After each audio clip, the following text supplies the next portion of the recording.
مجيد.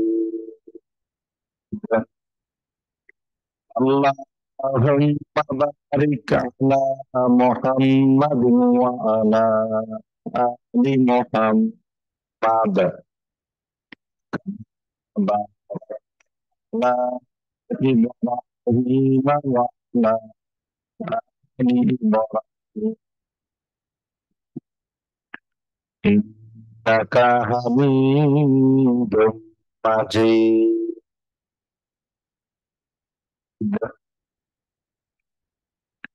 Road to success কর্তৃক আয়োজিত প্রতি মঙ্গলবারের ধারাবাহিক দ্বীনি হালাকা, দ্বীনি মজলিসের আজকের মঙ্গলবারেও আমাদের নিয়মিত ধারাবাহিক কোরআন কারীমের তাফসীরে অনলাইন এবং অফলাইনে উপস্থিত সম্মানিত দর্শক শ্রোতা, দিনদার মুসলিম ভাই এবং বোনেরা, আল্লাহ রাব্বুল আলামিনের দরবারে কোটি কোটি শুকরিয়া যে মহান রাব্বুল আলামিন আমাদেরকে নির্দিষ্ট সময়ে আল্লাহ রাব্বুল আলামিনের নাযিলকৃত কালামে হাকিম থেকে কয়েকটি আয়াতে কারিমার সংক্ষিপ্তভাবে তাফসীর করার এবং শোনার তৌফিক দিয়েছেন।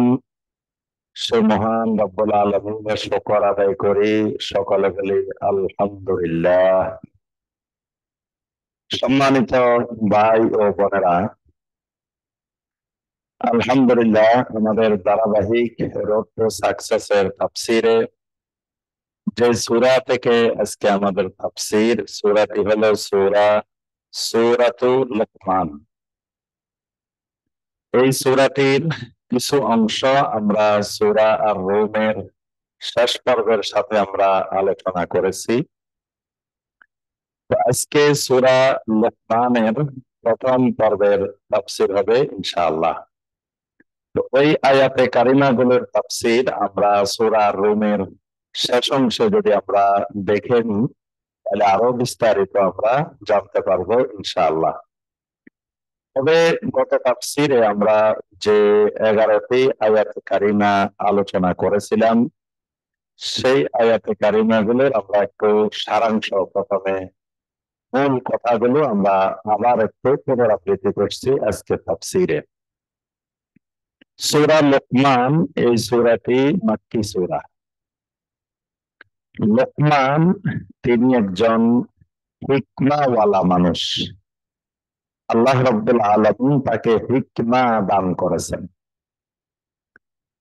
তো আল্লাহ রাব্বুল আলামিন আমাদেরকেও বলছেন, উদউ ইলা সাবিলি রাব্বিকা বিল হিকমাহ, তোমরা মানুষদেরকে তোমার রবের দিকে দাওয়াত দাও। কিভাবে দাওয়াত দিবে? বিল হিকমাহ, হিকমার সাথে। তো কেউ কেউ হিকমা মানে মনে করে যে সঠিক কথা না বলা, এটার নাম হিকমা। সঠিক কথা বললে সমাজে বিভ্রান্তি সৃষ্টি হতে পারে, মানুষের মধ্যে বিভক্তি হতে পারে, হ্যাঁ এটাকে হিকমা বানাই নিছে।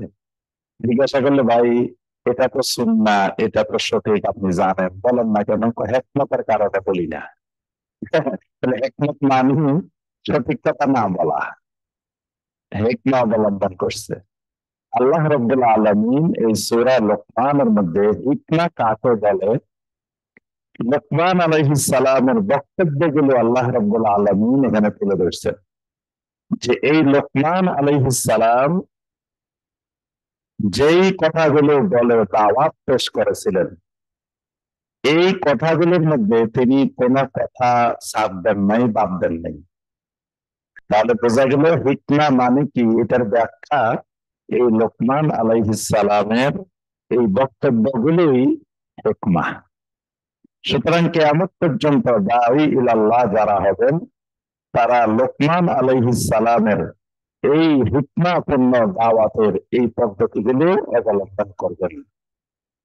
এই কারণে আল্লাহ রাব্বুল আলামিন কোরআনে কারীমে লুকমান আলাইহিস সালামের হিকমতপূর্ণ বক্তব্যগুলো আল্লাহ পাক এখানে তুলে ধরেছেন। লুকমানের সহিফা, সহিফায়ে লুকমান নামে একটি সহিফা মক্কার মুশরিকদের ঘরে ঘরে পাওয়া যেত এবং সবাই লোকমান আলাইহিস সালামের ওই সহিফা পাঠ করত। এবং এর থেকে আমরা যে আহ, মানে আমাদের পূর্বপুরুষদের মধ্যে বিরোধীদের মধ্যে আমরা দেখতাম যে পুঁথি পাঠ করতে ঘরে ঘরে। তো এরকম একজন পুঁথি পাঠ করতে আশেপাশের প্রতিবেশী সবাই এসে রাত্রে বসে বসে শুনতো। সারাদিনে কাজকর্ম করে রাত্রে তাদের জন্য এটা একটা বিনোদনও ছিল এবং এটা একটা তাদের জ্ঞান অর্জনের মাধ্যম ছিল যে পুঁথি সাহিত্য পাঠ করা। তো এই জাহিলি যুগে আরবদের মধ্যে রাত্রিবেলা এরকম অনেকের সহিফা পাঠ করা হতো। এদের মধ্যে একজন ছিলেন কুস ইবনে সাঈদা। কুস ইবনে সাঈদা আল ইয়াদি। এই লোকের অনেক হেকমাওয়ালা পণ্ডিত্যপূর্ণ কথাবার্তা ছিল। তারা এই কথাগুলো মুখস্থ করে রাখত এবং এই কথাগুলো পাঠ করত। তারপরে আপনার এই লোকমানের সহিফা, এরকম তাদের কাছে অনেক ধরনের পুরাতন আমলের এরকম বই ছিল। এইগুলোকে এক শব্দে তারা বলতো আসাতিরুল আউয়ালিন। আসাতিরুল আউয়ালিন মানে পূর্বপুরুষদের কিচ্ছা কাহিনী। আসাতিরুল আউয়ালিন। তো কোরআনে কারিম নাযিল হওয়ার পরে এরা মনে করলে প্রথমে কোরআনে কারিমে মনে হয় এরকম একটা আসাতিরুল আউয়ালিন। এই কারণে কোরআনে কারিমে অনেক জায়গায় কথাটা আসছে। তো তারা বলতো ইন হুয়া ইল্লা আসাতিরুল আউয়ালিন, এটা তো পূর্বপুরুষদের কিচ্ছা কাহিনী মনে হয়, এরকম মনে হতো।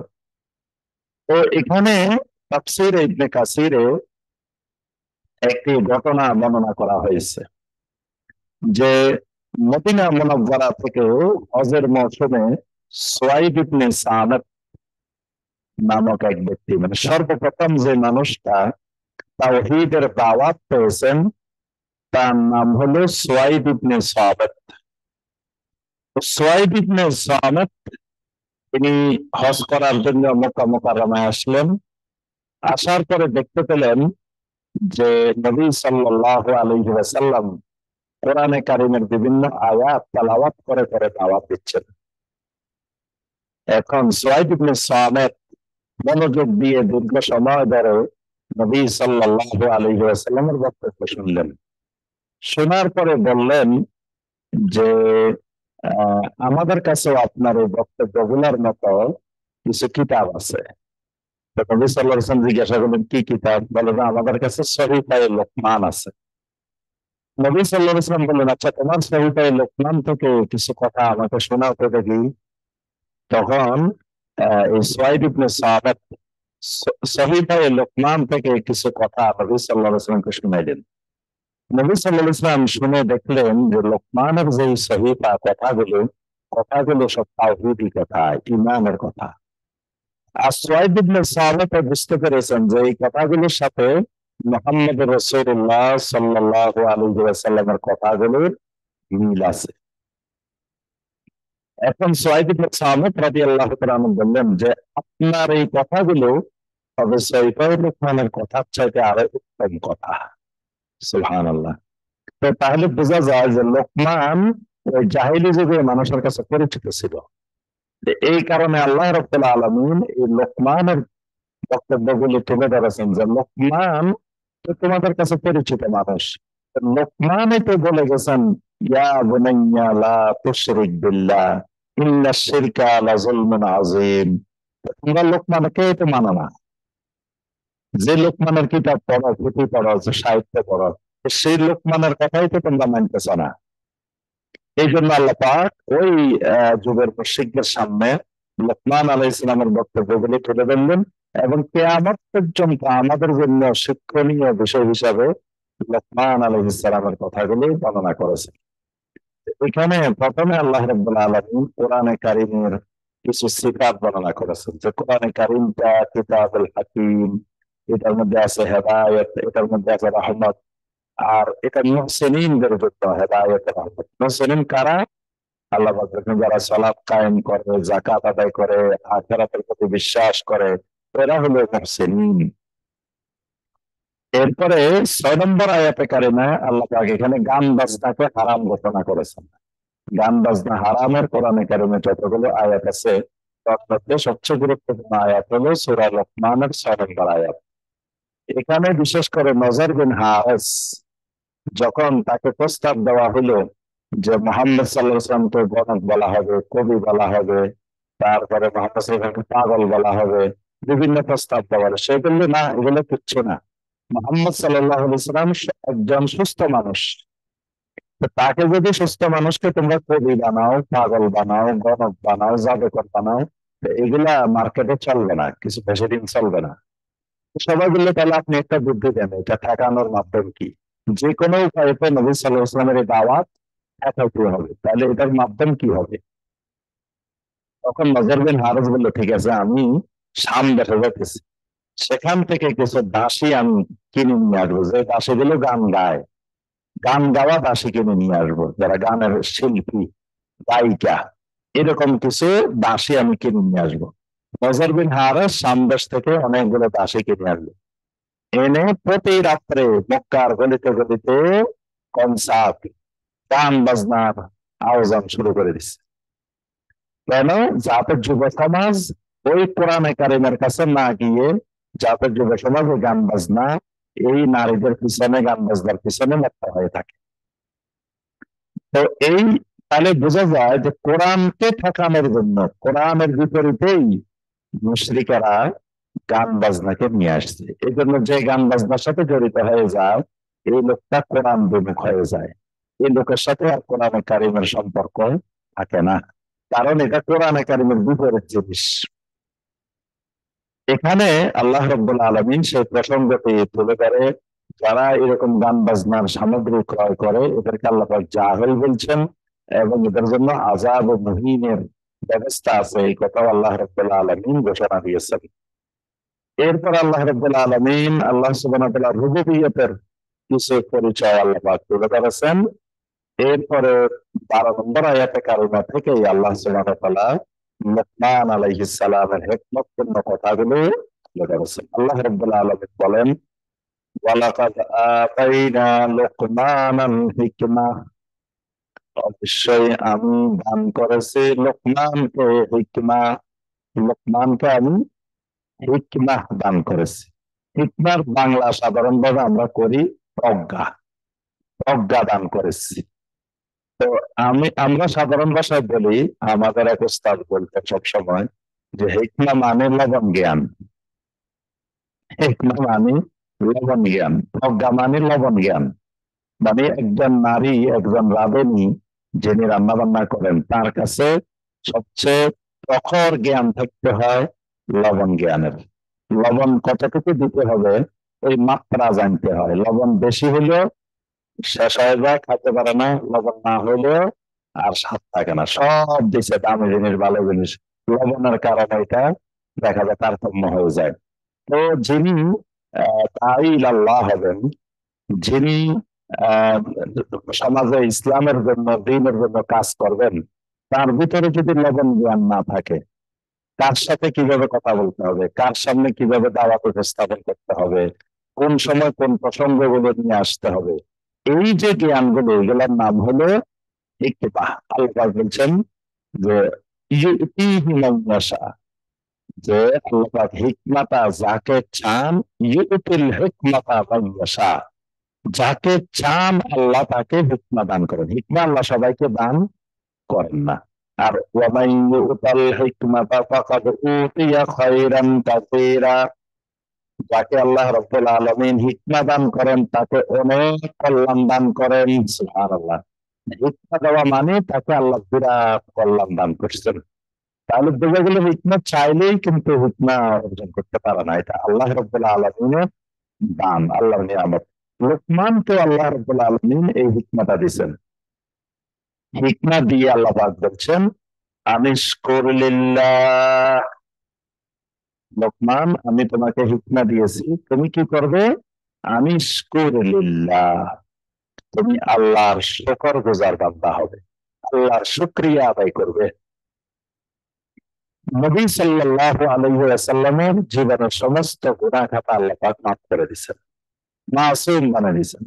আল্লাহ পাক ঘোষণা দিয়েছেন, গাফার আল্লাহু মা তাকাদ্দামা মিন যামবিকা ওয়া মা তাআখার।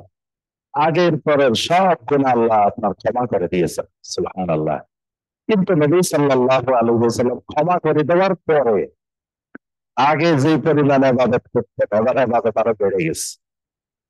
এখন আম্মা জান আয়েশা রাদিয়াল্লাহু তাআলা জিজ্ঞাসা করেন যে আল্লাহ না আপনারা সব ক্ষমা করে দিচ্ছেন, তারপরেও কেন আপনি রাত্রিবেলা দাঁড়াইতে দাঁড়াইতে আপনার গুলো ফুলে গেছে, গুলো আপনার হলুদ হয়ে গেছে, আপনি এত কষ্ট করেন কেন? তখন নবী সাল্লাল্লাহু আলাইহি ওয়াসাল্লাম জবাব দিলেন, আফালা আকুনু আবদান শাকুরা, আমি কি আল্লাহর শুকর গুজার বান্দা হব না? সুবহানাল্লাহ। আল্লাহ যে আমাকে ক্ষমা করে দিচ্ছেন, তা আমি কি এটা শুকরিয়া আদায় করতে হবে না? আল্লাহ যে লোকমানকে হেকমা দিচ্ছেন, হেকমা দিয়ে আল্লাহ বলছেন তোমার একটা হেকমা দিছি, আনিশকুরুলিল্লাহ, তুমি আল্লাহ রাব্বুল আলামিনের শুকর আদায় করো। হেকমা দেওয়ার কারণে, এত বড় নিয়ামত পাওয়ার কারণে বেশি বেশি আল্লাহর শুকর আদায় করো। ওয়ামান ইয়াশকুর ফাইন্নামা ইয়াশকুরু লিনাফসি, যেই লোক শুকর আদায় করে, আল্লাহর শুকরিয়া আদায় করে, সেই তো তার নিজের কল্যাণের জন্যই শুকরিয়া আদায় করে। মানে আল্লাহ শুকরিয়া আদায় করলে আল্লাহর লাভ না, লাভটা কার? লিনাফসিহি, তার নিজের। ওয়ামান কাফারা ফাইন্নাল্লাহা গানিয়্যুন হামিদ, তবে কে যদি আল্লাহর শুকরিয়া আদায় না করে, ওয়ামান কাফারা, এখানে কাফারা মানে কিন্তু কুফরি না, কাফারা মানে কাফের হয়ে যাওয়া না। শুকরের বিপরীত, শুকরের বিপরীত শব্দটাও কুফর। লাইন শাকারতুম লাযীদান্নাকুম ওয়া লাইন কাফারতুম ইন্না আযাবি লাশাদীদ। আল্লাহ বলেন যদি আমার শুকর আদায় করো তোমাদেরকে নিয়ামত আরো বাড়াই দিব, আর যদি কুফরি করো তাহলে আমার আযাব অত্যন্ত কঠোর। এখানে কুফরি মানে ওই শুকরিয়া আদায় না করা, এটাকে বলা হয় কুফর। ফাইন্নাল্লাহা গানিয়্যুন হামিদ, শুকরিয়া আদায় না করলে মনে রাখা উচিত আল্লাহ রাব্বুল আলামিন অভাব মুক্ত, মুখাপেক্ষীহীন, মানে আল্লাহ শুকরিয়ার মুখাপেক্ষী না। আমি, তিনি নিজে নিজে প্রশংসিত। পৃথিবীর কোন মানুষ যদি প্রশংসা নাও করে আল্লাহর কোনো অসুবিধা নাই। وَإِذْ قَالَ لُقْمَانُ لِابْنِهِ, আর ওই সময়টার কথা স্মরণ করো যখন লোকমান তার ছেলেকে বললেন, ওহুয়া ইয়াউযুহু, কখন বলছেন? তাকে যখন ওয়াজ করলেন, উপদেশ দিলেন, উপদেশ দেওয়ার সুরে, ওয়াজের সুরে তাকে বললেন ইয়া বুনাইয়া। এখানে প্রথম লোকমানের হিকমতপূর্ণ কথা ইয়া বুনাইয়া, এখানে কিন্তু বলেন না ইয়া ইবনি, এটা বলেন নাই, বলছেন ইয়া বুনাইয়া। বুনাইয়া মানে আদর করে বলছেন, ও আমার আদরের সন্তান, আমার মহব্বতের সন্তান, প্রিয় সন্তান, প্রিয় বৎস। মানে বুনাইয়াটা আদর করে বলা, মহব্বত করে বলা। তাহলে এখানে প্রথম লোকমান আলাইহিস সালামের হিকমা হলো যে কাউকে ওয়াজ করতে হলে তারা ধমক দিয়ে, গরম হয়ে, খারাপ ভাষায় ওয়াজ করা যাবে না। ওয়াজের এক নম্বর নিয়ম হলো ইয়া বুনাইয়া, মানে আদরের ভাষা, মহব্বতের ভাষা, সুন্দর ভাষা। এবং সেটা যদি নিজের ছেলেও হয়, মেয়েও হয়, তাতেও সুন্দর ভাষায় ওয়াজ করতে হবে। লোকমান আলাইহিস সালাম তার ছেলেকে বললেন ইয়া বুনাইয়া লা তুশরিক বিল্লাহ, এক নম্বর ওয়াজ। এটার উপরে আল্লাহর জমিনে আর ওয়াজ নাই। লা তুশরিক বিল্লাহ, খবরদার আল্লাহর সাথে কখনো শিরিক করবে না। করলে কি হবে? ইন্নাশ শিরকা লাযুলমুন আযীম, কারণ শিরিকটা হলো সবচাইতে মহান জুলুম, এর থেকে বড় জুলুম আর জমিনে দ্বিতীয়টা নাই। এখানে কয়েকটা জিনিস লক্ষণীয়। প্রথম কথা, তাহলে মানুষকে দাওয়াত দিতে গেলে প্রথম দাওয়াত দিতে হবে কিসের? তাওহীদের। তাওহীদের বিপরীত হলো শিরক। এখন কথা হলো তাওহীদ এবং শিরক, আগে কোনটা পরে কোনটা খেয়াল রাখতে হবে। মানে আগে তাকে শিরিক সম্পর্কে সতর্ক করতে হবে, পরে তাওহীদটা বুঝাই দিতে হবে। মানে প্রথম তাওহীদ বুঝাই তারপরে শিরিক না, প্রথম শিরিক বুঝাই তারপরে তাওহীদ। এই কারণে নবী সাল্লাল্লাহু আলাইহি ওয়াসাল্লামকে আল্লাহ পাক সূরা আল মুদাসসিরের মধ্যে বলছেন, ইয়া আইয়ুহাল মুদাসসির কুম ফাআনজির ওয়া রাব্বাকা ফাকাব্বির। ইয়া আইয়ুহাল মুদাসসির, এই কম্বল গায়ে দিয়ে শুয়ে থাকা আমার খলিল, কুম, আপনি উঠে যান, দাঁড়িয়ে যান। দাঁড়িয়ে কি করবেন? আনজির, আপনি পৃথিবীর মানুষকে সতর্ক করেন। সতর্ক করবেন কিসের থেকে? আনজির আনি শিরকে, শিরিক থেকে সতর্ক করবেন। ওয়া রাব্বাকা ফাকাব্বির, আপনার রবের শ্রেষ্ঠত্ব কায়েম করেন। শ্রেষ্ঠত্ব কায়েম, বরত্ব কায়েম কিভাবে করবেন? ফাকাব্বির বিত্তাওহীদ, তাওহীদের মাধ্যমে। তাহলে আগে শিরিকের ব্যাপারে সতর্ক করতে বলছেন, এরপরে বলছেন যে শিরিকদের পরে সেখানে আপনি তাওহীদের মাধ্যমে আল্লাহর বরত্ব, আল্লাহর শ্রেষ্ঠত্ব কায়েম করেন। এই কারণে এটা দাওয়াতের একটা মূলনীতি। আগে সমাজে যখন আমরা দেখবো যে শিরিক চলতেছে, তখন ওই মানুষগুলাকে আগে শিরিকের ব্যাপারে সতর্ক করবে, ভাই যে কাজটা করতেছেন এটা কিন্তু শিরিক। এই শিরিক করলে আপনি স্থায়ীভাবে জাহান্নামে যাওয়া লাগবে। শিরিক করলে আপনার ঈমান ভেঙে যাবে। শিরিক করলে আপনার আমল নষ্ট হয়ে যাবে। শিরিক করলে আপনি নিকৃষ্ট প্রাণীতে পরিণত হবেন। তাহলে শিরিকের ক্ষতিকর দিকগুলো তুলে ধরে এরপরে বুঝাইতে হবে, ভাই আমার আপনার ঈমানের মূল বিষয় হলো তাওহীদ। তাওহীদ বুঝে দিতে হবে। এরপর আল্লাহ পাক বলছেন, ইন্না শিরকা লাযুলমুন আযীম, শিরক হলো সবচেয়ে বড় জুলুম। কার উপরে জুলুম করে? শিরিক আল্লাহর উপরে জুলুম করে। জুলুম কাকে বলে? যার যে হক, সেই হক আদায় না করার নাম জুলুম। বান্দার উপরে আল্লাহর হক কি? আইয়াবুদুল্লাহ ওয়াহদা ওয়ালা ইউশরিকু বিহি শাইআ। নবী সাল্লাল্লাহু আলাইহি ওয়াসাল্লাম মুআয ইবনে জাবালকে বলতেছেন, মুআয, মুআয বলেন লাব্বাইক ওয়া সাআদাইক ইয়া রাসূলুল্লাহ। নবী সাল্লাল্লাহু আলাইহি ওয়াসাল্লাম জিজ্ঞেস করেন, মা হাক্কুল্লাহি আলাল ইবাদ, তুমি কি জানো বান্দার উপরে আল্লাহর হক কি? বললেন, আল্লাহু ওয়া রাসূলুহু আলাম, আল্লাহ এবং আল্লাহর রাসূল ভালো জানেন। তখন নবী সাল্লাল্লাহু আলাইহি ওয়াসাল্লাম বললেন, বান্দার উপরে আল্লাহর হক হলো আইয়াবুদুল্লাহ ওয়াহদা ওয়ালা ইউশরিকু বিহি শাইআ, যে এককভাবে তাওহীদের ভিত্তিতে আল্লাহর গোলামি করবে, আল্লাহর সাথে কাউকে শিরিক করবে না। তাহলে এটা হলো বান্দার উপর হক। তাহলে যে শিরিক করলে সে আল্লাহর হক নষ্ট করছে, তবে এটা থেকে বড় হক আর নষ্ট করে নাই। এই জন্য এটাকে বলা হয়েছে লাযুলমুন আযীম। নবী সাল্লাল্লাহু আলাইহি ওয়াসাল্লাম বলেন, আয-যুলমু সালাসা, জুলুম তিন প্রকার। এক প্রকারের জুলুম আছে, এটা আল্লাহ কখনো ক্ষমা করেন না। যদি মৃত্যুর আগে এই জুলুম থেকে ফিরে না আসে, তাহলে আল্লাহ সেই জুলুম ক্ষমা করেন না, সেটা হলো শিরিকের জুলুম। আরেকটা জুলুম আছে, আল্লাহর কাছে তওবা করলে আল্লাহ ক্ষমা করে দেন। রব্বানা যালামনা আনফুসানা ওয়া ইল্লাম তাগফির লানা ওয়া তারহামনা লানাকুনান্না মিনাল খাসিরিন। আদম আর হাওয়া আলাইহিস সালাম গুনাহ করে বলছেন, করে বলতেছেন, রব্বানা যালামনা আনফুসানা, আমাদের নফসের উপরে জুলুম করে ফেলছি, আল্লাহ পাক এই জুলুম ক্ষমা করে দিয়েছেন। আরেকটা জুলুম বান্দার উপরে বান্দার হক নষ্ট করা, এটা জুলুম। এটা বান্দা ক্ষমা না করলে আল্লাহ রাব্বুল আলামিন ক্ষমা করেন না।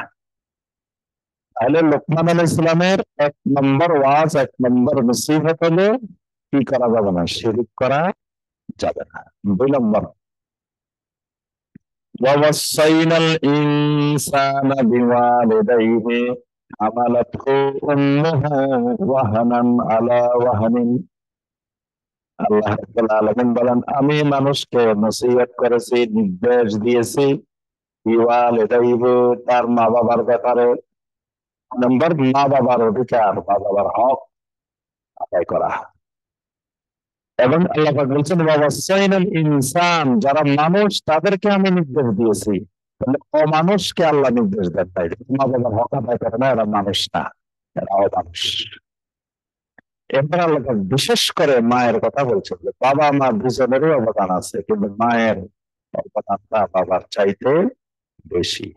আল্লাহ পাক সেই প্রসঙ্গটা তুলে ধরে বলছেন, আমালাতহু উম্মুহু ওয়াহনান আলা ওয়াহনিন।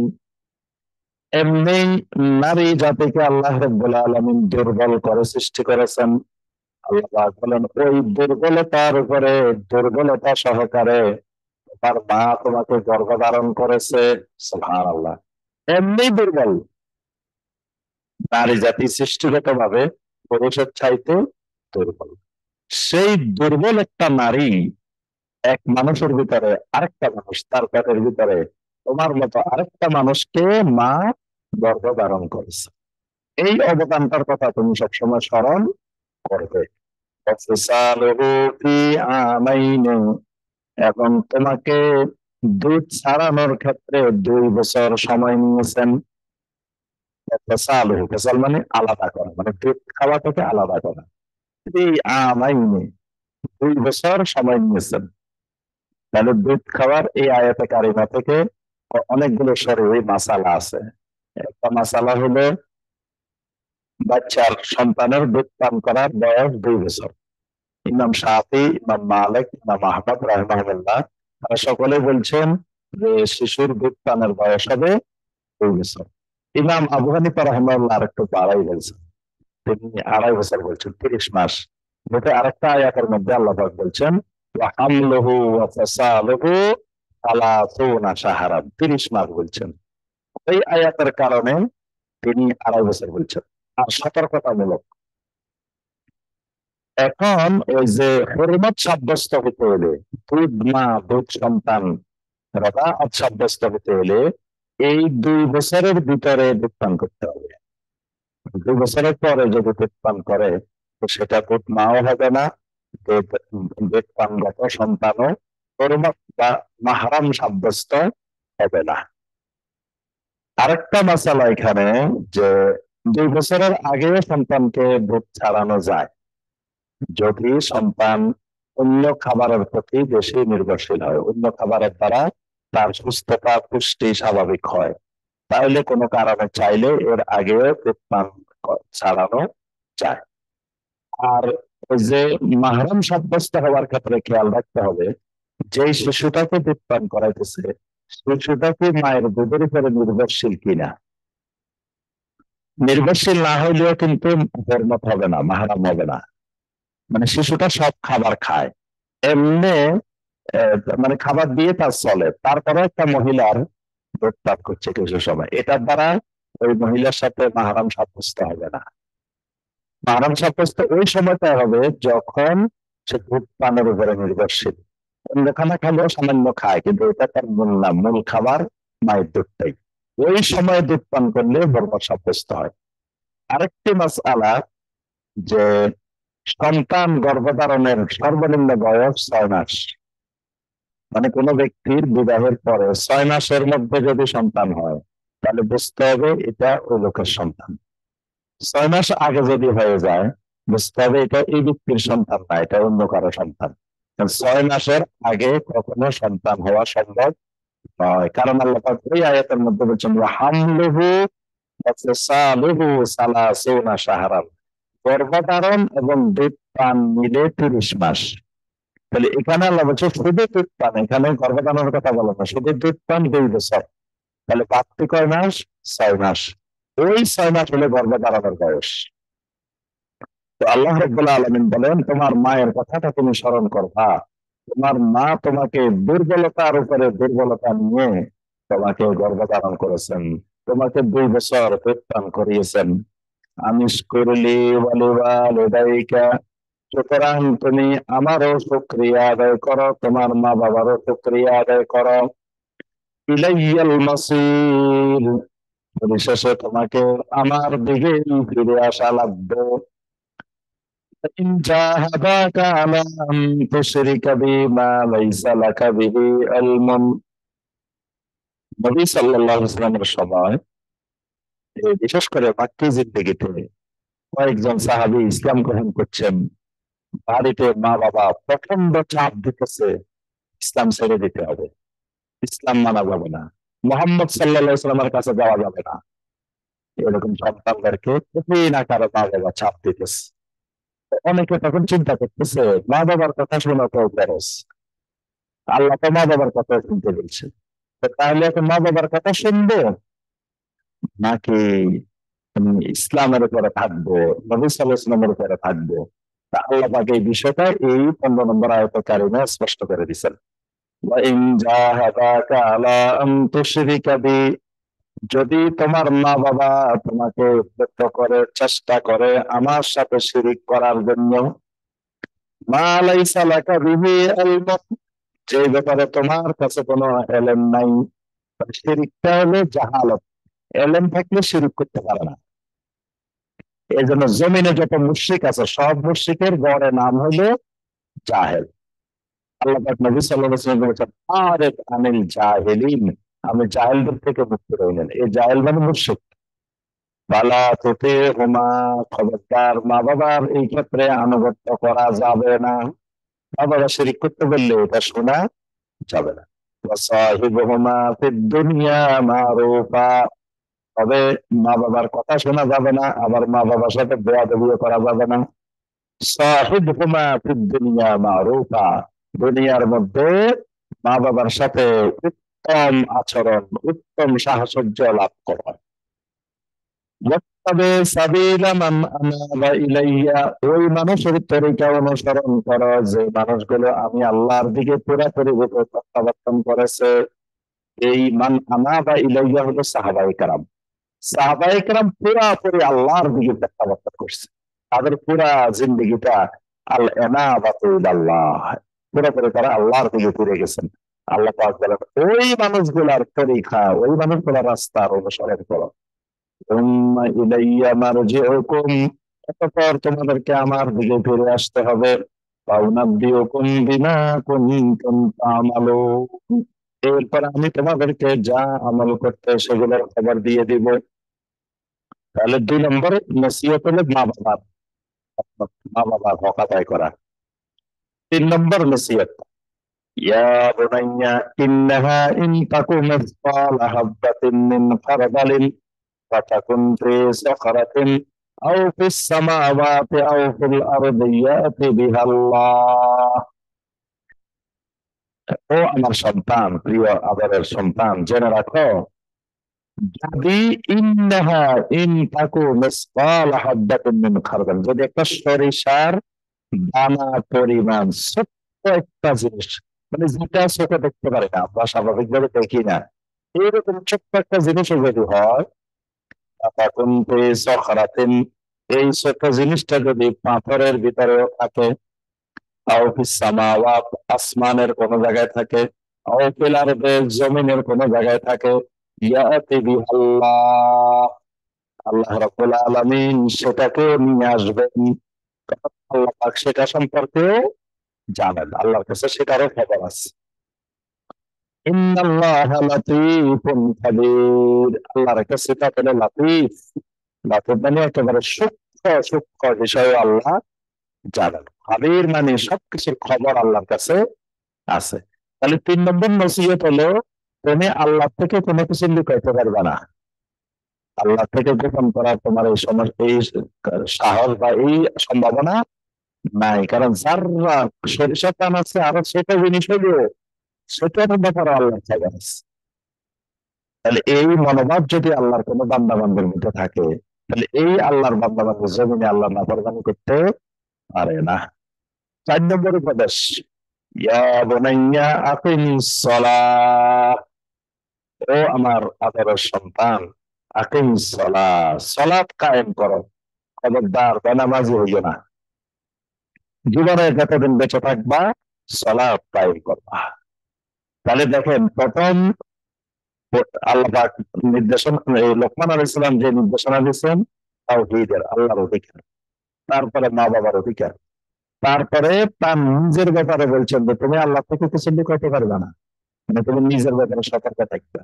1 নম্বরে আবার আমলের বিষয় শুরু করছেন। এতক্ষণ ছিল আকীদা, এবার আমল। আকিমিস সালাহ, সালাত কায়েম করো। সমস্ত আম্বিয়া আলাইহিমুস সালাম তাদের উম্মতকে, সন্তানকে, সবাইকে বলছেন আকিমুস সালাহ, আকিমুস সালাহ, সালাত কায়েম করো, সালাত কায়েম করো। লোকমান আলাইহিস সালামও বলছেন সালাত কায়েম করো, কারণ সালাত কায়েম না করলে জাহান্নামে যাওয়া লাগবে। জাহান্নামে যাওয়ার অন্যতম প্রধান কারণ লাম নাকু মিনাল মুসাল্লিন, আমরা মুসল্লি ছিলাম না। 5 নম্বর উপদেশ, ওয়া'মুর বিল মারুফি ওয়ানহা আনিল মুনকার। ও আমার আদরের সন্তান, সৎ কাজের আদেশ দাও, অসৎ কাজের ব্যাপারে নিষেধ করো। আমরে বিল মারুফ, নিহি আনিল মুনকারের কাজ করো। কথা সবসময় ভালো কাজ, মারুফ কাজ। মারুফ কাজ মানে যে কাজটা করা হালাল, যে কাজটা করা ইবাদত, যে কাজটা করা সুন্নাত, এটার নাম মারুফ। মুনকার হলো শিরক, কুফর, বেদাত, হারাম, এগুলোর নাম হলো মুনকার। সুতরাং মারুফের ব্যাপারে নির্দেশ দাও, মুনকারের ব্যাপারে নিষেধ করো। 6 নম্বর, ওয়াসবির আলা মা আসাবাক। বোঝা গেল তুমি যদি আমরে বিল মারুফ আর নাহি আনিল মুনকারের কাজ না করো, তাহলে তো কেউ তোমার বিরুদ্ধে দাঁড়াবে না, তুমি চুপচাপ আমল করো, তো কেউ তোমার শত্রু নাই। কিন্তু যখনই তুমি সৎ কাজের আদেশ দেবে, অসৎ কাজের নিষেধ করবে, তখন তোমার উপরে অনেক বিপদ আপদ আসার সম্ভাবনা আছে। তখন 6 নম্বর উপদেশ, ওয়াসবির আলা মা আসাবাক। এই ক্ষেত্রে যত বিপদ আপদ আসে তুমি সবর করবে, সবরের নীতি অবলম্বন করবে। ইন্না যালিকা মিন আজমিল উমুর। এটা হলো দৃঢ়তার ক্ষেত্রে সবচাইতে উত্তম, সবচাইতে সহায়ক। 7 নম্বর উপদেশ, ওয়ালা তুসাইর খাদ্দাকা লিন্নাস। মানুষের সাথে কথা বলার সময় তোমার গালকে, তোমার মুখকে কুঞ্চিত করিবে না, মানে ভ্রু কুঞ্চিত করিবে না। মানে কথা বলার সময় চেহারাকে, ভ্রুকে কুঞ্চিত করে, মানে অহংকারের সাথে কথা বলিবে না। তুমি মনে করতেছো তুমি পণ্ডিত, তুমি অনেক কিছু, এর জন্য অন্য মানুষকে তুমি তুচ্ছ মনে করে কথা বলবে, এরকম কথা তুমি বলিও না। 8 নম্বর উপদেশ, ওয়ালা তামশি ফিল আরদি মারাহা। খবরদার জমিনের মধ্যে অহংকারের সাথে ধব্ব করে জমিনে চলাফেরা করিও না। ইন্নাল্লাহা লা ইউহিব্বু কুল্লা মুখতালিন ফাখুর। আল্লাহ রাব্বুল আলামিন এরকম দ্বন্দ্বকারী, অহরকারী, অহংকারকারী, এ সমস্ত লোককে আল্লাহ কখনো পছন্দ করেন না। 9 নম্বর উপদেশ, ওয়াকসিদ ফি মাশইকা ওয়াগদুদ মিন সাওতিক। তোমার চলাফেরার ক্ষেত্রে মধ্যম পন্থা অবলম্বন করো, হাঁটার ক্ষেত্রে, চলার ক্ষেত্রে, তারপরে তোমার জীবন পরিচালনার ক্ষেত্রে সবসময় তুমি ওয়াকসিদ, মানে মধ্যম পন্থা অবলম্বন করো। আর ওয়াগদুদ মিন সাওতিক, তোমার কণ্ঠস্বরটা নিচু করো, আওয়াজটা নিচু করো। জোর আওয়াজে, উঁচু আওয়াজে কথা বলিও না। কারণ কি? ইন্না আনকারাল আসওয়াতি লাসাউতুল হামির।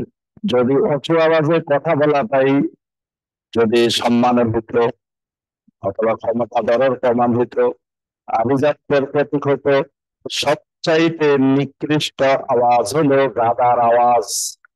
গাধা কিন্তু অনেক জোরে কথা বলে, মানে অনেক জোরে আওয়াজ দেয়। আল্লাহ পাকের জন্য বলছেন যে, যে জোরে আওয়াজ দিয়ে কথা বললে যদি এটা সম্মানজনক হতো, গাধা হতো সবচাইতে সম্মানজনক প্রাণী, কারণ গাধা সবচেয়ে জোরে আওয়াজ দেয়। কিন্তু গাধার আওয়াজটা সবচাইতে নিকৃষ্ট আওয়াজ। মানে জোরে কথা বলা এটা নিকৃষ্টতার প্রমাণ, এটা উৎকৃষ্টতার প্রমাণ নয়। তাহলে উপদেশ দিলেন কয়টা? এখানে পর্যন্ত 9টা। তো এর মধ্যে ওই নিহিয়ানুল মুনকারকে যদি আমরা আলাদা করি তাহলে 10টা হবে। অথবা এখানে ওই যে ওয়াকবিদ মিন সাউতিক, আওয়াজ নিচু করা, আর চলাফেরার ক্ষেত্রে মধ্যম পন্থা, দুটা আলাদা করলে 10টা হবে। দুইটা আলাদা করলে মোট 10টা, একসাথে করলে 9টা। তো লোকমান আলাইহিস সালাম এই গুরুত্বপূর্ণ উপদেশগুলো তিনি তার সন্তানকে দিলেন। আল্লাহ পাক এই উপদেশগুলো এখানে আমাদের জন্য তুলে ধরছেন। এর অর্থ এই, আমরা আমাদের সন্তানদেরকেও, আমাদের পরবর্তী প্রজন্মকেও এই যে শিক্ষাগুলো লোকমান আলাইহিস সালাম বলছেন, এগুলো আমাদের জন্য খুবই গুরুত্বপূর্ণ বিষয়। আল্লাহ পাক আমাদেরকে তৌফিক দান করুন। এরপর আল্লাহ রব্বুল আলামিনের তাওহীদের বর্ণনায় আবার ফিরে আসছেন। আলাম তারাও আন্নাল্লাহ সাখখারা লাকুম মা ফিস সামাওয়াতি ওয়া মা ফিল আরদ ওয়া আসবাগা আলাইকুম নিআমাহু যাহিরাতাও ওয়া বাতিনা। আলাম তারাও, তোমরা কি লক্ষ্য করো না, তোমরা কি দেখো না, আন্নাল্লাহ সাখখারা লাকুম, আল্লাহ রাব্বুল আলামিন তোমাদের অনুগত করে দিয়েছেন, মা ফিস সামাওয়াত, আসমানের মধ্যে যা কিছু আছে, অর্থাৎ আসমানের জিনিসগুলো তোমাদের খেদমতে নিয়োজিত। সূর্য তোমাদের খেদমতে নিয়োজিত। আল্লাহ তাকে অনুগত করে দিয়েছে, সূর্যকে তোমাদের অনুগত করে দিয়েছেন, চন্দ্রকে তোমাদের অনুগত করে দিয়েছেন, নক্ষত্র রাজিকে তোমাদের অনুগত করে দিয়েছেন, আসমানের ফেরেশতারাও তোমাদের খেদমতে নিয়োজিত। অর্থাৎ আসমানবাসী সব কিছুকে আল্লাহ রাব্বুল আলামিন তোমাদের অনুগত করে দিয়েছে। ওয়া মা ফিল আরদি, জমিনের মধ্যে যা কিছু আছে এগুলো তোমার অনুগত। আসবাগা আলাইকুম নিয়ামাহু, আল্লাহর নিয়ামত গুলোকে তোমাদের পিছনে অনুগত করে দিয়েছেন, তোমাদের খেদমতে লাগিয়ে দিয়েছেন, যাহিরাতাও ওয়া বাতিনা, প্রকাশ্যে অপ্রকাশ্যে। কিন্তু দেখা যায় যে আল্লাহর এই নিয়ামত আমাদের পিছনে কাজ করতেছে, আবার অনেক কিছু দেখা যায় না। আল্লাহ বলছেন এইভাবে সমস্ত সৃষ্টি জগৎ, আসমান জমিনের সকল সৃষ্টি জগৎ তোমাদের অনুগত করে দেওয়া হয়েছে। ومن الناس من يجادل في الله بغير علم ولا هدى ولا كتاب منير। মানুষের মধ্যে কিছু মানুষ এরকম আছে যারা আল্লাহর ব্যাপারে তর্ক বিতর্ক করে, ঝগড়া করে, মুশরিকদের কথা বলছেন। বেগাইরি ইলমিন, যদি তার কাছে এলেম থাকতো তো আল্লাহর ব্যাপারে সে কখনো ঝগড়া তর্ক বিতর্ক করতো না। এলেম না থাকার কারণে সেই কাজটা করে। ওয়ালা হুদান, তার কাছে কোনো হেদায়েতও নাই, হেদায়েতের কোনো কিতাব নাই। ওয়ালা কিতাবিন মুনির, এমন কোন কিতাব নাই যে কিতাব তাকে নূর দেখাবে, আলো দেখাবে। আর এই জাহেদের, মানে যার কাছে এলেম নাই, হেদায়েত নাই, কিতাবে মুনির নাই, এই লোকের দলিল কি? এই লোকের দলিল বাপ দাদা, পূর্বপুরুষ। এরপরের আয়াত আল্লাহ 20 নম্বর আয়াতে বলছেন, ওয়াইদা কিলা লাহুম ইত্তাবিউ মা আনজালাল্লাহ, যখনই তাদেরকে বলা হয় ইত্তাবিউ মা আনজালাল্লাহ, আল্লাহ রাব্বুল আলামিন যা নাযিল করেছেন তার অনুসরণ করো, অর্থাৎ কোরআন সুন্নাহ মেনে চলো। মা আনজালাল্লাহ মানে কোরআনে কারীম এবং নবী সাল্লাল্লাহু আলাইহি ওয়াসাল্লামের হাদিস।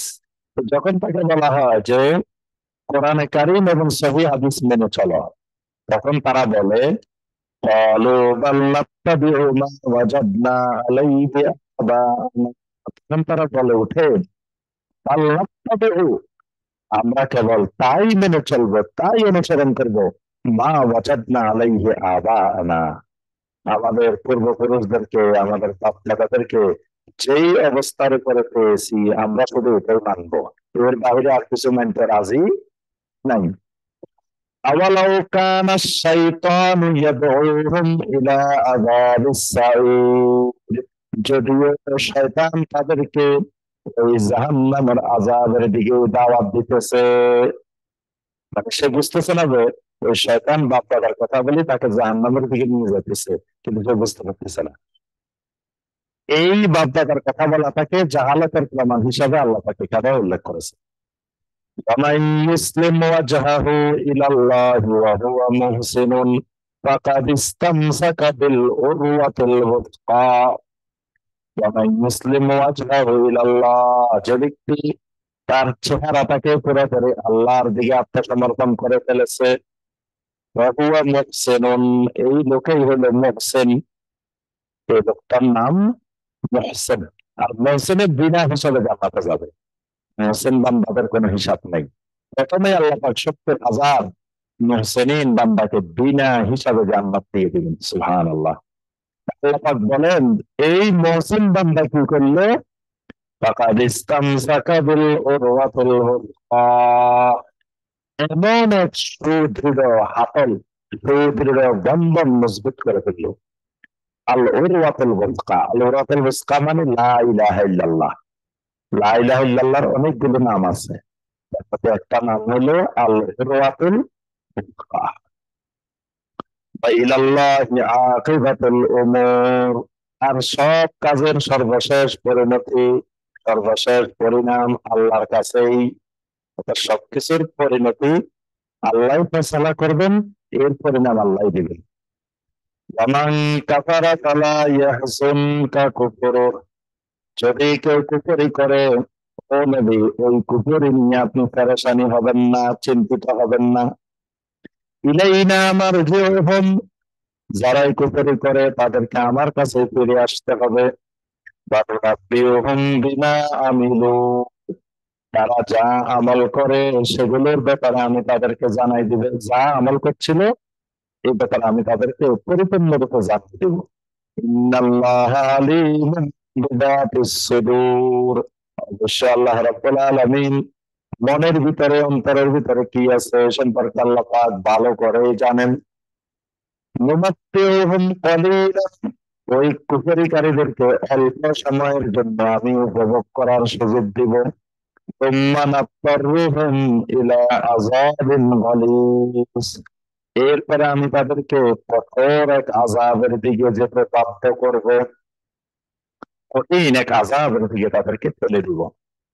ওয়ালা ইন সাআলতাহুম মান খালাকাস সামাওয়াতি ওয়াল আরদ, এখানে আল্লাহ পাক কাফেরদের, মুশরিকদের একটা চরিত্রের কথা বলছেন যে এরা তাওহীদের রুবুবিয়্যতের কিছু কিছু বিষয় মানে, অর্থাৎ এরা আল্লাহকে সৃষ্টিকর্তা হিসেবে মানে, আল্লাহকে রিজিকদাতা মানে, আল্লাহকে পরিচালনাকারী মানে, জীবন মৃত্যু দানকারী মানে, কিন্তু একমাত্র আল্লাহর ইবাদত করতে বললে সেটা রাজি হয় না। তো এখানে আল্লাহ পাক তাদের ওই তাওহীদের রুবুবিয়্যতের একটা প্রমাণ এখানে তুলে ধরছে। ওয়ালা ইন সাআলতাহুম মান খালাকাস সামাওয়াতি ওয়াল আরদ, যদি আপনি তাদেরকে জিজ্ঞাসা করেন, বলে দেখি কে আসমান জমিন সৃষ্টি করেছেন, লাইয়াকুলুন্নাল্লাহ, অবশ্যই তারা জবাব দেবে আল্লাহ। আসমান জমিন তো আল্লাহ বানাইছে। কুলিল হামদুলিল্লাহ, যখন বলবে আল্লাহ বানাইছে আপনি বলেন আলহামদুলিল্লাহ। তো তাতে তাওহীদের দিকে চলে আসছে, অনেকটুকু আগায় গেছে। হ্যাঁ। বাল আকতারুহুম লা ইয়ালামুন, তবে সমস্যা হলো তাদের অধিকাংশের এই এলেম নাই, জাহেল। তাদের অধিকাংশই জানে না, মানে তাদের অধিকাংশের এলেম নাই, তো আসবে করতে। তাওহীদের দিকে আসতে হলে তো এলেম লাগবে, কিছু জানতে হবে, না জানলে আসবে করতে। লিল্লাহি মা ফিস সামাওয়াতি ওয়াল আরদি, আসমানে যা কিছু আছে, জমিনে যা কিছু আছে, সব কিছুর মালিকানা একমাত্র আল্লাহর। ইন্নাল্লাহা হুয়াল গনিয়্যুল হামিদ, অবশ্যই আল্লাহ রাব্বুল আলামিন নিজেই অভাব মুক্ত, নিজেই প্রশংসিত। ওয়ালাউ আন্না মা ফিল আরদি মিন শাজারাতিন আকলামুন, যদি জমিনে যত গাছ আছে সমস্ত গাছগুলোকে কলম বানানো হয়। ওয়াল পাহাড়ু ইয়ামুদ্দুহু মিন বাদিহি সাবআতু আবহুরিন, যদি সাগরের পানিগুলোকে কালি বানানো হয়, এরকম যদি 7টা সাগর, মানে পৃথিবীর সমস্ত সাগরের পানি একবার শেষ হয়ে গেছে, আবার কালি বানানো হয়েছে, আবার কালি বানানো হয়েছে, আবার কালি বানানো হয়েছে, এরকম 7বারও যদি সাগরের পানিগুলোকে কালি বানানো হয়, মা নাফিদাত কালিমাতুল্লাহ, তাহলে আল্লাহর কালিমা শেষ হবে না। ইন্নাল্লাহা আসিসুন হাকীম, আল্লাহ রাব্বুল আলামিন মহাপরাক্রমশালী, মহাপ্রজ্ঞাময়। মা খালকুকুম ওয়ালা বাসুকুম ইল্লা কানাফসিন ওয়াহিদা, আল্লাহ পাক বলেন তোমাদের সৃষ্টি, তোমাদের পুনরুত্থান এটাতে এক ব্যক্তির মতোই। মানে আল্লাহ পাক তোমাদেরকে, আল্লাহ পাক যে তোমাদেরকে সৃষ্টি করেছেন, এখানে তো আল্লাহ পাক প্রথমে তোমাদেরকে নতুন করে বানাইছেন, তাহলে যিনি নতুন করে বানাইছেন তিনি যদি আবার পুনরুত্থান করেন, এটা তো নতুন কিছু না আল্লাহর জন্য। এটা তো একটা মানুষের মতোই, একটা মানুষ বানাইতে যেরকম, আল্লাহ পাক তোমাদেরকে আবার পুনরুত্থান করাও ঠিক একই রকম। ইন্নাল্লাহা সামিউন বাসীর, আল্লাহ রাব্বুল আলামিন সবকিছু শুনেন, সবকিছু দেখেন। আলাম তারা আন্নাল্লাহা ইউলিজুল লাইলা ফিন নাহারি ওয়া ইউলিজুন নাহারা ফিল লাইল। তাকে লক্ষ্য করে না, আল্লাহ রাব্বুল আলামিন দুই রাত্রিকে দিনের ভিতরে প্রবেশ করান, দিনকে রাতের ভিতরে প্রবেশ করান। ওয়াসাখখারা শামসা ওয়াল কমার, সূর্য এবং চন্দ্রকে আল্লাহ রাব্বুল আলামিন অনুগত করে দিয়েছেন। আল্লাহ পাক সূর্যকে চন্দ্রের অনুগামী, চন্দ্রকে সূর্যের অনুগামী। একটা চলে গেলে আরেকটা আবির্ভাব হয়, একটা চলে গেলে আরেকটা আসে। এভাবে একটার সাথে আরেকটাকে অনুগত বানাই দেওয়া হয়েছে। কুল্লুন ইয়াজরি ইলা আজালিন মুসাম্মা, তবে প্রত্যেকটি, এই যত রাত আছে, দিন আছে, সূর্য আছে, চন্দ্র আছে, প্রত্যেকেই একটি নির্দিষ্ট গন্তব্য পানে নিজ নিজ কক্ষপথে পরিভ্রমণ করছে। ওয়ান্নাল্লাহা বিমা তা'মালুনা খাবীর। আল্লাহ রাব্বুল আলামিন তোমরা যা কিছু করো ওই ব্যাপারে খবর রাখেন। যালিকা বিআন্নাল্লাহা হুয়াল হক, এটা এই কারণেই যে আল্লাহ রাব্বুল আলামিন একমাত্র সত্য মাবুদ, হক মাবুদ। ওয়া আন্না মা ইয়াদউনা মিন দুনিহি বাতিল, আল্লাহ ছাড়া যত কিছুকে তোমরা ডাকো, দুনিয়ার মানুষ শিরিক করে, এই সবগুলা হলো বাতিল, মিথ্যা। ওয়া আন্নাল্লাহা হুয়াল আলিয়্যুল কাবীর, আর আল্লাহ রাব্বুল আলামিন তিনি হলেন আলিয়্যুল কাবীর, তিনি সমুন্নত, তিনি সুমহান। এই ৩০ নম্বর আয়াতে কারিমা আরেকটা জিনিসের দলিল, সেটা হলো আমরা কালেমার যে অর্থ করি লা ইলাহা ইল্লাল্লাহ, লা ইলাহা ইল্লাল্লাহর সঠিক অর্থ হলো লা মাবুদা বিহাক্কিন ইল্লাল্লাহ। এই যে বিহাক্কিন, লা মাবুদা বিহাক্কিন, সত্য কোনো মাবুদ নাই। তো সত্য কেন? এখানে দেখেন ৩০ নম্বর আয়াত আল্লাহ পাক বলেন যালিকা বিআন্নাল্লাহা হুয়াল হক, আল্লাহ হলেন হক মাবুদ, সত্য মাবুদ। তাহলে আল্লাহ ছাড়া আরো মাবুদ আছে, মুশরিকরা অসংখ্য মাবুদ বানায়, সেই মাহবুদ গুলোকে আল্লাহ পাক বলছেন আল বাতিল, সেগুলো হলো বাতিল মাহবুদ, মিথ্যা মাহবুদ। আলাম তারা আন্নাল ফুলকা তাজরি ফিল বাহরি বিনিমাতিল্লাহ, তোমরা কি লক্ষ্য করো না যে সমুদ্রের মধ্যে নৌযানগুলো কিভাবে পরিচালিত হয়? বিনিমাতিল্লাহ, ওই নৌযানগুলো পরিচালিত হয় আল্লাহর নিয়ামতের মাধ্যমে, আল্লাহর মাধ্যমে। লিউরিয়াকুম মিন আয়াতিহি, আল্লাহ সমুদ্রের মধ্যে এই নৌযানগুলোকে পরিচালনা করে তোমাদেরকে তার আয়াত গুলো দেখিয়ে দেন। মানে এই সাগরের মধ্যে নৌযান চলা, এটা আল্লাহ রাব্বুল আলামিনের একটি গুরুত্বপূর্ণ আয়াত। সেই আয়াতটা আল্লাহ রাব্বুল আলামিন তোমাদেরকে দেখিয়ে দেন। ইন্না ফি যালিকা লাআয়াতিন লিকুল্লি সাব্বারিন শাকুর, এই সবগুলোর মধ্যে আয়াত আছে, নিদর্শন আছে। লিকুল্লি সাব্বারিন শাকুর, কার জন্য? যে আল্লাহর বান্দাগুলো হবে সাব্বার, মানে অধিক সবর ধারণকারী, শাকুর যারা হবে অধিক শুকর গুজারকারী বান্দা, এদের জন্য এই বিষয়গুলোর মধ্যে অনেক আয়াত, অনেক নিদর্শন আছে। ইযা গাশিয়াহুম মাউজুন কাযযুলালি দা'আবুল্লাহা মুখলিসিনা লাহুদ্দীন। ওয়া ইযা গাশিয়াহুম মাউজুন, যখন তাদেরকে কোন ঢেউ আচ্ছাদিত করে ফেলে, কাযযুলালি, ছায়ার মতো, সাগরের মধ্যে এমন জোরে ঢেউ আসছে,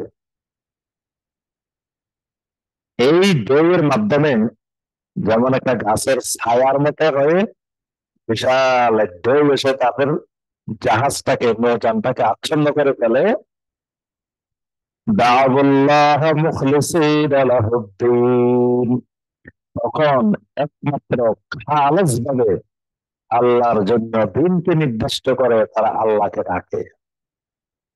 মানে সমস্ত দেব দেবী, তাদের দেবতা, অলি আউলিয়া বুজুর্গ, সবার কথা বলে যায়, বলে একমাত্র আল্লাহকে ডাকে। সাগরের মাঝখানে যখন বড় আকারের ঢেউ তাদের জাহাজকে টলমলে করে ফেলে, আচ্ছাদিত করে ফেলে, ফালাম্মা নাজ্জাহুম ইলাল বাররে, যখন আল্লাহ রাব্বুল আলামিন ওই জাহাজটাকে মুক্তি দিয়ে কিনারায় নিয়ে আসেন, ফামিনহুম মুকতাসিদ, এরপরে তাদের মধ্যে কিছু মানুষ তখন ভারসাম্যহীন হয়ে যায়। মানে ওখান থেকে ফিরে আসার পরে এবার মুক্তাসিদ হয়ে যায়। মুক্তাসিদ মানে মধ্যমপন্থী হয়ে যায়। মানে আগে ছিল মুখলিসিন, তাদের দেব দেবীর কথা মনেই ছিল না, খালেজ ভাবে আল্লাহকে ডাকতেন। আর এখন উপরে উঠে এসে আবার আল্লাহকেও ডাকে, আল্লাহর পাশাপাশি ওই মাহবুবদেরকেও ডাকে। মানে তার এখলাস উপরে আসার পরে নষ্ট হয়ে গেছে। ওয়ামা ইয়াজহাদু বিআয়াতিনা ইল্লা কুল্লু খাত্তারিন কাফুর।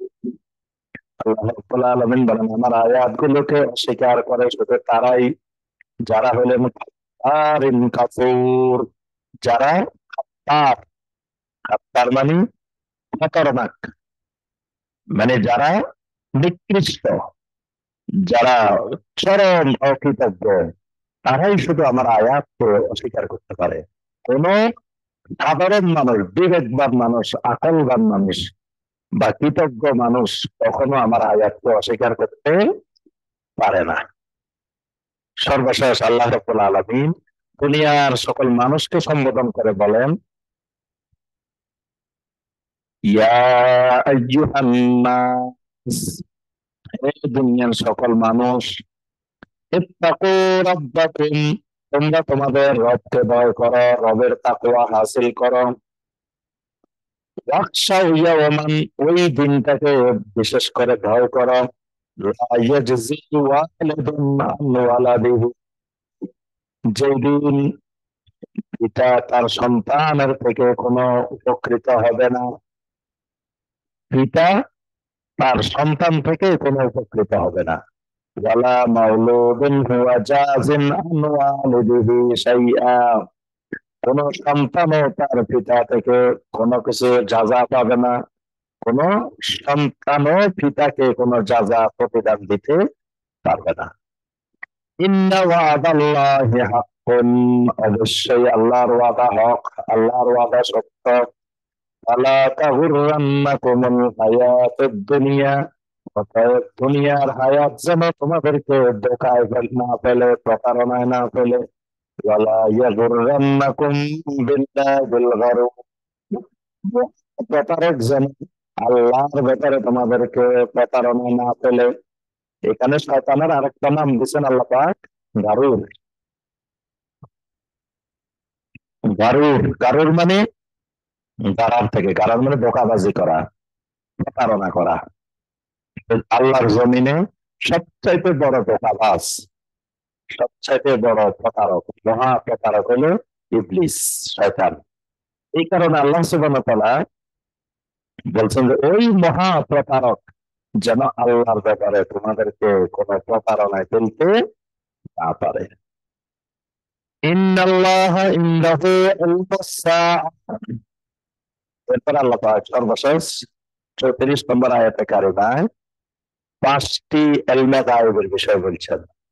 এই 5টি বিষয় একমাত্র আল্লাহ রাব্বুল আলামিনের কাছে জ্ঞান আছে, আর কারো কাছে এই 5টি বিষয়ের জ্ঞান নাই। এক নম্বরটা হলো ইন্নাল্লাহা ইনদাহু ইলমুস সাআহ, অবশ্যই একমাত্র আল্লাহ রাব্বুল আলামিনের কাছেই আছে ইলমুস সাআহ, কিয়ামতের জ্ঞান। কিয়ামত কখন হবে, কোন সময় হবে, কিভাবে হবে, এই জ্ঞানটা একমাত্র আল্লাহ রাব্বুল আলামিনের কাছেই আছে। ওয়া ইউনাজ্জিলুল গায়থা, এবং কখন কোথায় কিভাবে বৃষ্টি অবতীর্ণ হবে, বৃষ্টি নাজিল হবে, এই জ্ঞানটা শুধু আল্লাহ রাব্বুল আলামিনের কাছে আছে। এটা ইলমে গায়বের বিষয়। আমরা তো ব্যাগ দেখলে, বাতাস দেখলে বা বিভিন্ন কিছু দিয়ে, মেশিন দিয়ে আমরা ধারণা করতে পারি যে বৃষ্টি হতে পারে, কিন্তু যখন কোনো লক্ষণ নাই, যখন কোনো কিছু ছিল না, আল্লাহ রাব্বুল আলামিনের ইলমে গায়বে তখনও ছিল কোন সময় কোথায় কিভাবে বৃষ্টি হবে। ওয়ায়ালামু মা ফিল আরহাম, মায়ের পেটের মধ্যে রহমের মধ্যে কি আছে এটাও আল্লাহ রাব্বুল আলামিন ভালো করে জানেন। কোন রহমের মধ্যে সন্তান আছে, কোন রহমে সন্তান নাই, কোন রহমে শুধু ছেলে আছে, কোন রহমে শুধু মেয়ে আছে, এই সব বিষয় ইলমে গায়বের বিষয়।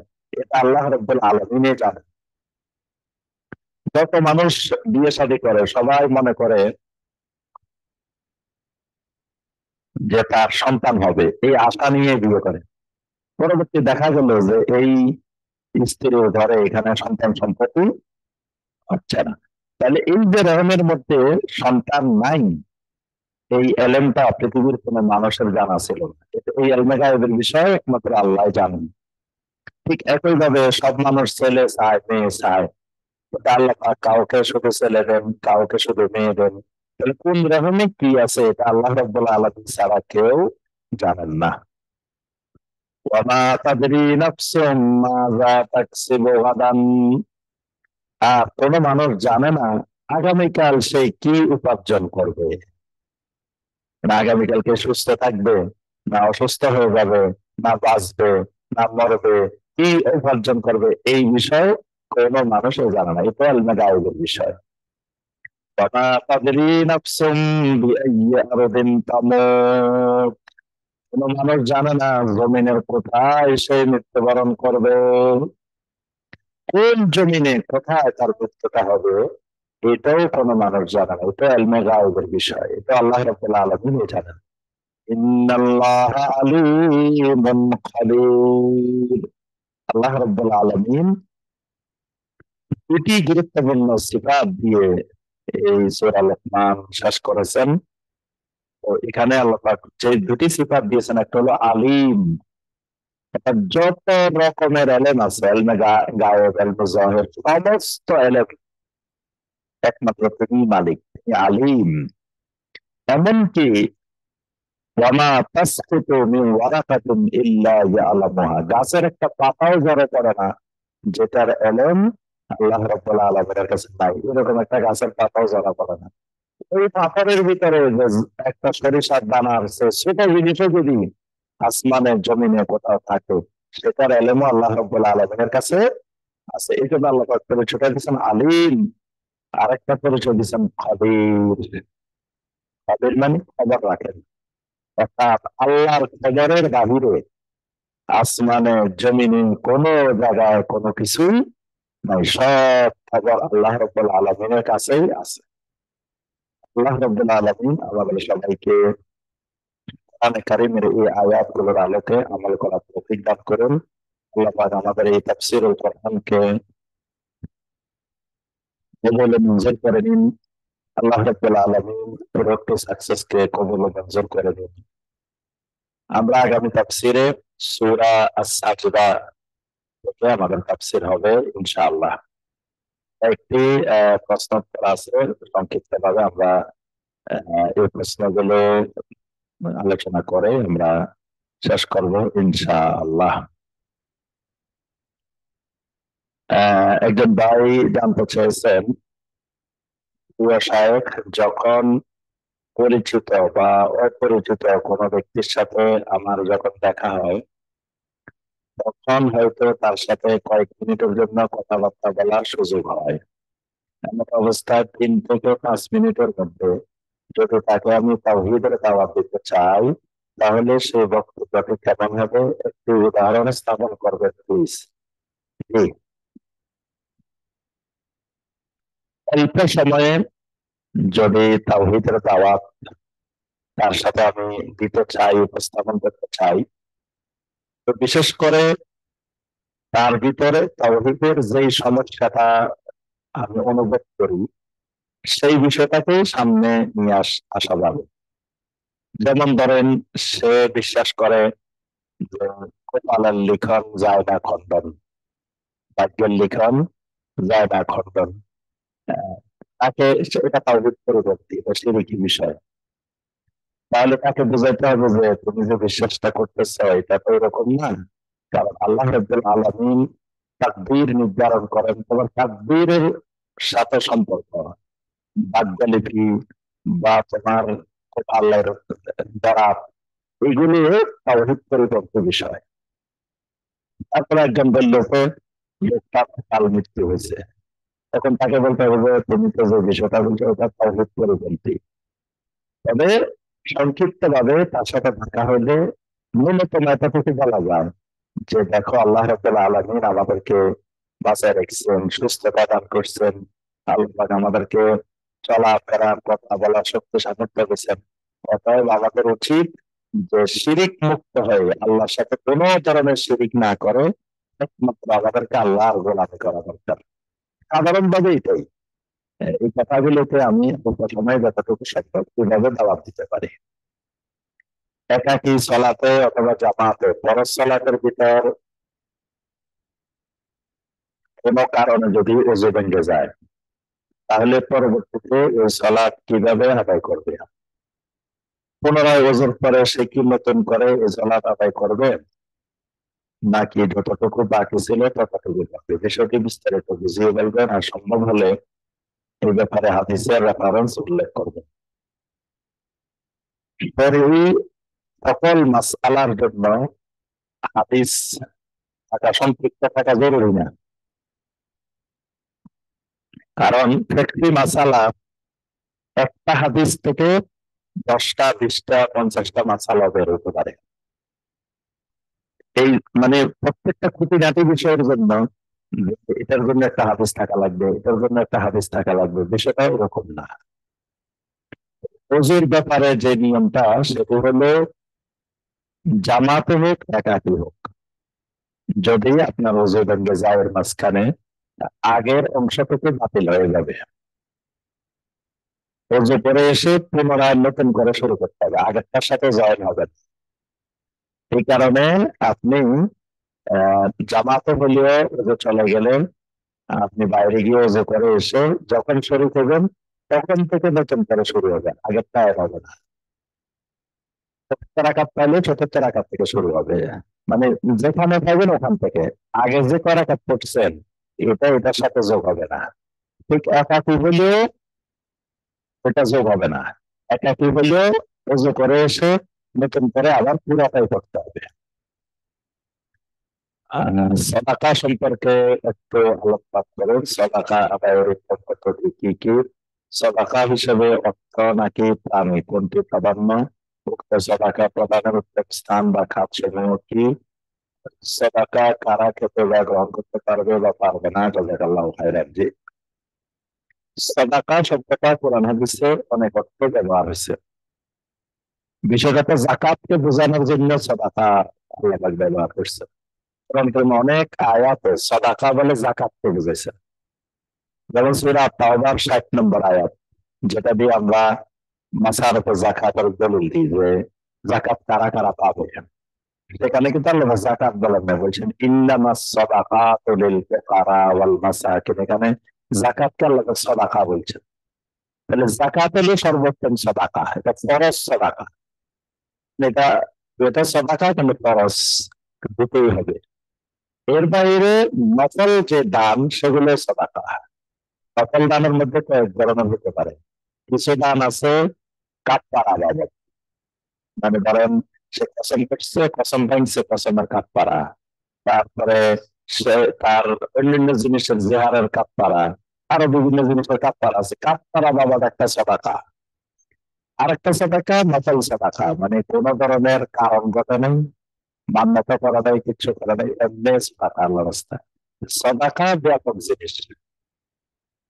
তো এখন সাদাকার উত্তম পদ্ধতি কি? সাদাকা যার জন্য যেভাবে সুবিধা। কারোর জন্য একটা কথাও সাদাকা।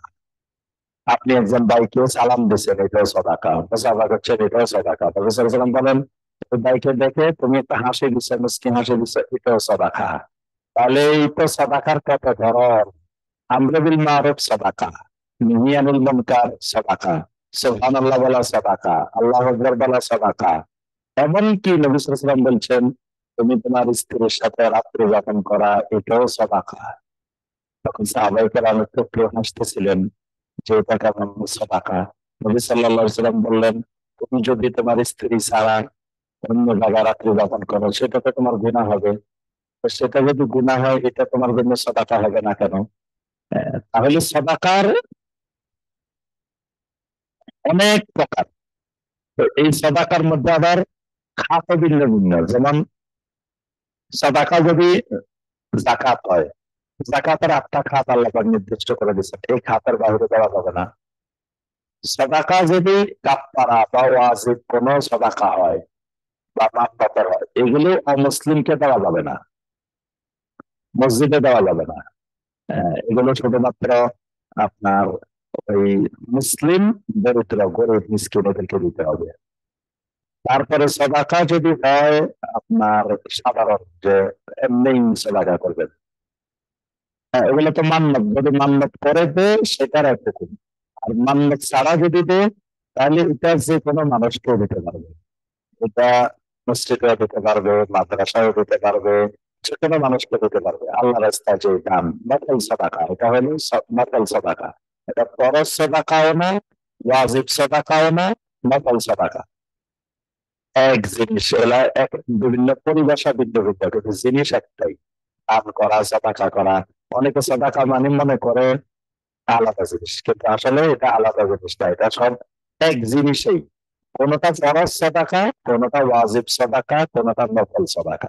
তো নফল সাদাকা আমভাবে সবাইকে দেওয়া যায়, অমুসলিমকেও নফল সাদাকা করা যায়। অমুসলিম খেতে পারতেছে না, অভাব অনটনে আছে, তাকেও আপনি নফল সাদাকা করতে পারবেন। এই জন্য নফল সাদাকার খাত অনেক ব্যাপক। তবে কোন খাত উত্তম নকল সাদাকার জন্য, এটা নির্দিষ্ট করে বলা যাবে না।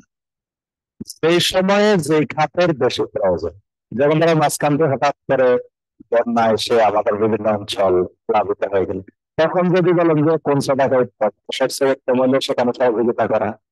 আরেক সময় শীতে কষ্ট পাইতেছে দেশের মানুষ, এখন যদি বলেন কোন সাদাকা উত্তম, তাহলে শীত বস্ত্র দেওয়া, এটাই সবচেয়ে উত্তম। আরেক সময় দেখতেছেন এলাকার মানুষ এত কষ্ট করতেছে, মাসে একদিন কষ্ট খাইতে পারতেছে না, আপনি সেখানে গরু জবাই করে, খাসি জবাই করে খাওয়ান, এই টাকা উত্তম। এক এক সময় প্রয়োজনের ভিত্তিতে মানুষের যেটা বেশি দরকার, যেটা মৌলিক চাহিদা, মৌলিক প্রয়োজন, এই ক্ষেত্রে এক এক সময় এক এক হতে পারে। গরিব মিসকিন খাওয়ানো হতে পারে। মানে সদাকার অনেকগুলো প্রকার, ধরন আছে, এবং সেই সময় যেটার বেশি প্রয়োজন ওই সময়ের জন্য এটাই উত্তম খাত। এই জন্য দেখা গেছে নবী সাল্লাল্লাহু আলাইহি ওয়াসাল্লামকে কেউ এসে এক সময় প্রশ্ন করছেন, আইয়ুল ইসলাম খাও, ইসলামের মধ্যে কোন জিনিস সবচেয়ে ভালো? নবী সাল্লাল্লাহু আলাইহি ওয়াসাল্লাম বললেন যে মানুষকে খাওয়ানো, সালাম দেওয়া। আরেকজন আসে জিজ্ঞাসা করছেন, তাকে কিন্তু আল্লাহ রাসূল আরেকটা বলছেন। আরেকজন আসে জিজ্ঞাসা করছেন, আরেকটা বলছেন। কারণ কি? মানে ওই সময়ের দরকার সবচেয়ে এটা, আর ওই লোকের দরকার সবচেয়ে এটা। এই জন্য স্থানকাল পাত্রে ভেদে ওটা ধরন ভিন্ন হবে। যে আল্লাহ পাক আমাদেরকে তৌফিক দান করেন। আজান দিয়ে দিচ্ছে, আজান হয়ে গেছে। আপনার সামনে ব্যক্তিগতভাবে আমরা আলোচনা করবো যে সুবহানাকা আল্লাহুম্মা ওয়া বিহামদিকা আশহাদু আল্লা ইলাহা ইল্লা আনতা আস্তাগফিরুকা ওয়া আতুবু ইলাইক। আসসালামু আলাইকুম ওয়া রাহমাতুল্লাহি ওয়া বারাকাতুহু।